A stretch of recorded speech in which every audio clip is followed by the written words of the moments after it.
ফাঁসির আসামি করে তাকে ফাঁসি দেওয়ার জন্য সম্পূর্ণ প্রস্তুতি সম্পন্ন করেছিলেন। আমাদের সৌভাগ্য, আমাদের বন্ধু রাষ্ট্র সৌদির হস্তক্ষেপে হয়তোবা তিনি কিছুদিন বেঁচে গিয়েছিলেন। সেই ফাঁসির রায় থেকে তাকে আমৃত কারাদণ্ড দেওয়া হয়েছিল।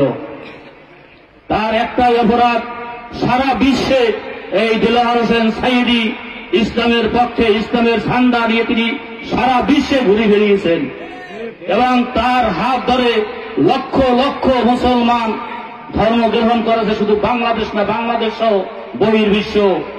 আপনারা জানেন, সেই দেলোয়ার হোসেন সাঈদীকে কারাগার থেকে বের করে তাকে হাসপাতালে নেওয়ার পর স্লো পয়জন দিয়ে তাকে হত্যা করা হয়েছিল এবং হত্যা করার পর সারা বাংলাদেশের এমন কোন রাষ্ট্র নাই যে রাষ্ট্রে তার জানাজা হয় নাই। যে তার শত্রু রাষ্ট্র ভারত, সেই ভারতেও আমি দেখেছি পশ্চিমবঙ্গে তার নামে জানাজা হয়েছে। তাই আমাদের বুঝতে হবে যে আমাদের এই ইসলাম ধর্মের প্রবর্তক এই ফ্যাসিস্ট সরকার কোনদিন চায় না এই দেশে ইসলাম থাকুক। তিনি চাইছেন এই বাংলাদেশকে ভারতের একটি অঙ্গরাজ্য পরিণত করে, আমরা ভারতের দাসত্ব গ্রহণ করে আমরা যেন চলি। সংগ্রামী সাথী ও বন্ধুরা আমার, আল্লাহ আমাদেরকে সেই দাসত্ব হাত থেকে মুক্ত করেছেন। আপনারা জানেন যে ছোট ছোট বাচ্চারা, যে ছোট ছোট ছাত্ররা তাদের বুকের তাজা রক্ত দিয়ে আমাদের আজকের এই স্বাধীনতা দিয়ে গেছেন, তাদের জন্য আমরা দোয়া করি। আল্লাহ জানি তাদেরকে বেহেশত নসিব করেন।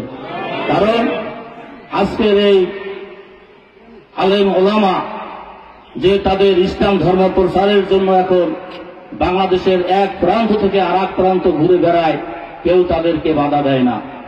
তারা নির্বিঘ্নে তাদের ধর্ম প্রচার করতে পারে। মহান আল্লাহ রাব্বুল আলামিন আমাদের সেই ব্যবস্থা করে দিয়েছেন। আপনারা জানেন যে আল্লাহ তাআলা ইচ্ছা করলে সব কিছুই করতে পারেন। কাউকে ক্ষমতা দান করেন, আবার কারোর কাছ থেকে ইচ্ছে করলে ক্ষমতা হরণ করে নিয়ে যান। সবকিছুই আল্লাহ তাআলার অবদান যে তিনি আমাদের এই ইসলাম ধর্মকে আমাদের কাছে ফিরিয়ে দিয়েছেন। আপনারা জানেন যে মহান আল্লাহ রাব্বুল আলামিন অনেক শক্তিশালী। সূরা ফিল, আপনারা হয়তো যারা এই জায়গায় আছেন, সূরা ফিলের ভিতর আব্রাহা বাদশা নামে ইয়েমেনের এক শক্তিশালী বাদশা ছিল। তিনি কাবাঘর ভাঙার জন্য তার হাতি সৈন্য নিয়ে তিনি রওনা দিয়েছিলেন। কি জন্য? যে কাবাঘর ভেঙে তিনি মন্দির স্থাপন করবেন এবং সেই জায়গায় হিন্দু ধর্মের প্রার্থনা করবেন। মহান আল্লাহ রাব্বুল আলামিন আবাবিল পাখি নামে এক পাখি পাঠিয়ে সেই আব্রাহা বাদশা যত সৈন্য হাতি সব কিছু ধ্বংস করে দিয়েছিলেন। তাই যেহেতু সময় সংক্ষিপ্ত, বলার ইচ্ছা থাকলেও আমি, যেহেতু আপনারা আসছেন, এ জায়গায় দুইজন আমাদের বক্তা এসেছে, তাদের কাছ থেকে আপনারা ইসলামের কিছু মূল্যবান কথা শুনবেন। তাই আপনাদেরকে এটুকুই বলবো যে আপনারা সবাই যে যে অবস্থায় থাকেন, অন্ততপক্ষে আমরা যেন যাদের মা বাবা আছেন তাদের যেন আমরা খেদমত করি এবং তাদের জানি আমরা অন্ততপক্ষে ভালোভাবে তাদের শেষ জীবনযাপন করার সময় কোন সন্তান দ্বারা জানি কেউ কষ্ট না পায়। কারণ আজকের আমরা আমাদের মা এবং বাবার জন্যই আমরা এই পৃথিবীর আলো দেখেছি। অনেক সময় ফেসবুকে দেখি যে ছেলে ডিসি, এসপি, সচিব বাবা মাকে বৃদ্ধাশ্রমে রেখে তারা দিব্যি তাদের সংসার জীবন কাটাচ্ছে, আর মা বাবা সেই বৃদ্ধাশ্রমে দুঃখে দুঃখে তাদের জীবন কাটাচ্ছে। সব ধর্মের ঊর্ধ্বে আমাদের মা এবং বাবা।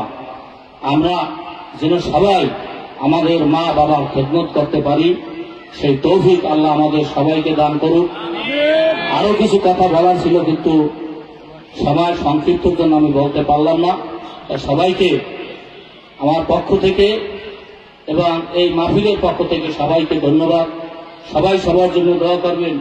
আর একটা জিনিস, আমাদের এই মির্জাগঞ্জেরই কৃতি সন্তান, আপনারা সবাই চেনেন জনাব আলহাজ আলতাফ হোসেন চৌধুরী সহধর্মিনী।